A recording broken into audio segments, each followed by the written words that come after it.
Hey everybody, Cokkinos. So I've been having a great time looking at your raw resumes, and I made a recording for you to make some basic suggestions. You're working through some of the stuff in Cengage and some of the other exercises that I'm giving you to fine tune it for your polished resume, which is due next week on the 9th of June. So let's take a look here at this resume, and I'm just going to bring it back to its raw position here. So what you want to do when your resume is think about who you're sending this to, somebody who's busy. They want to look at it real quick. They're looking at 50 other resumes, and you want it to be as accessible and readable as possible. So think about that as you're laying it out. Simplify it. Shorter is usually better. I like one-page resumes. If you can't say it in one page, you don't want to overdo things. So one thing you might want to do is actually do a mock-up first, where you just kind of look at a page and say, well, I want, a date column over here. I want a job column. I want experience, whatever. How you're going to kind of lay it out and, get an idea of what that looks like on a blank page. Just mock it up.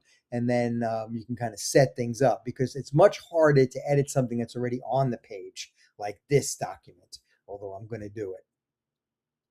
I got a page break there. I just wanted to show you. I was playing around with this.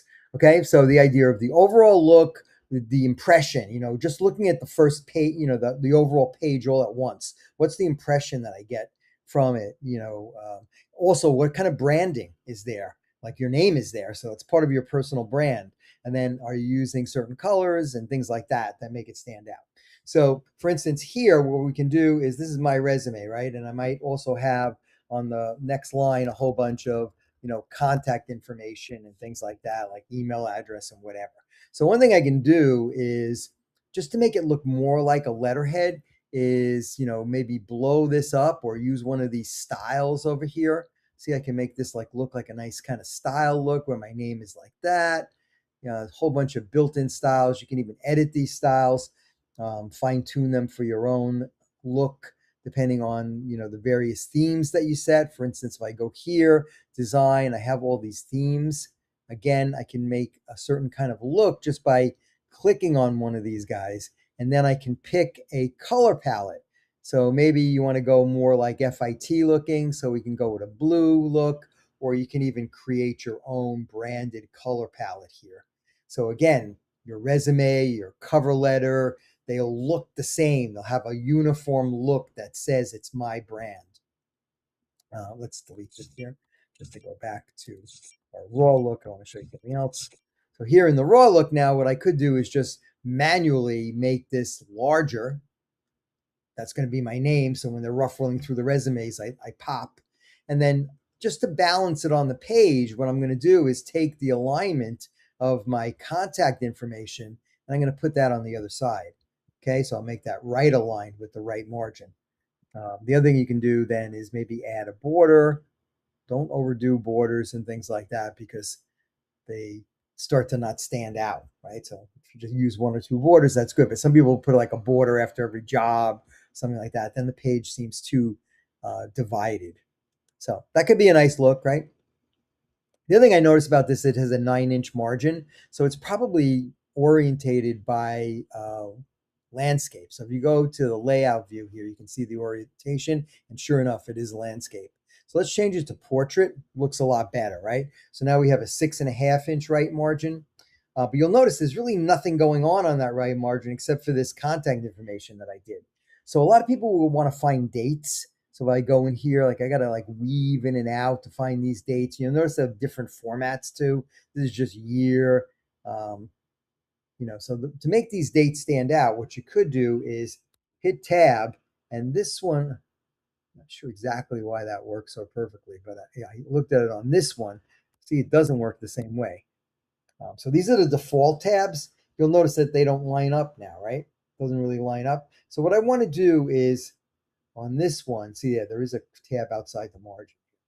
And that's what's happening. Now I put it right on the right margin, and the 5 is lining up to that. So what you never want to do is this. See this lining up with spaces?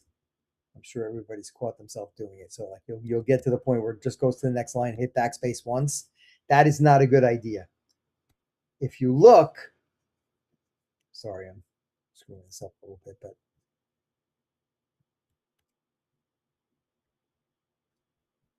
I'm going to go show you the show hide too. So here, this is where you see the non-printing characters. So see, when I take that off, you can see that these two are not really lined up. See that look there? So we don't want that, right? We want everything to be totally bulletproof. So in order to fix this, what I need to do is get rid of these default tabs by setting a custom tab. So here's the tab box. These are all the tabs. The right tab, again, at the margin. Put it right on the margin. Now hit tab once, and now they're rock solid. See, if I take this off, you can see that they're not going to be jaggy or anything like that. So that's what you want to do with your tab stops, is make sure that now if you did this on a blank document, you only have to do it once, because every time you do a new paragraph, it would be the same unless you changed it. But here, it's kind of like if I want to make this one line up now, you'll see that, boom, that right tab went away. And now I have to actually put it back in there, right? But once I do put it in, hit tab once, and again, I'm going to be rock solid. Okay, so this is nice. It gives your resume a nice balanced look too. You're not going to have like a really left heavy, because you'll have stuff that's going on the right also. Okay, the next thing is page breaks. So this is actually okay at this point, but let's say I added, maybe another bullet here. So now what's happening is that accolades is getting, the bulleted list is getting broken because Word ran out of space, right? So you might say, well, let me just do this, push that down. But that is really not the way to do it. What you want to do is, if you look where, it was broken by Word with what we call a soft page break, you may want to say, well, let's take accolades, which this is probably British because it should be accomplishments here in the United States. You want to do a hard page break, which you can do if you go to Layout, Breaks, Page Break, and that'll put a hard page break or a manual page break.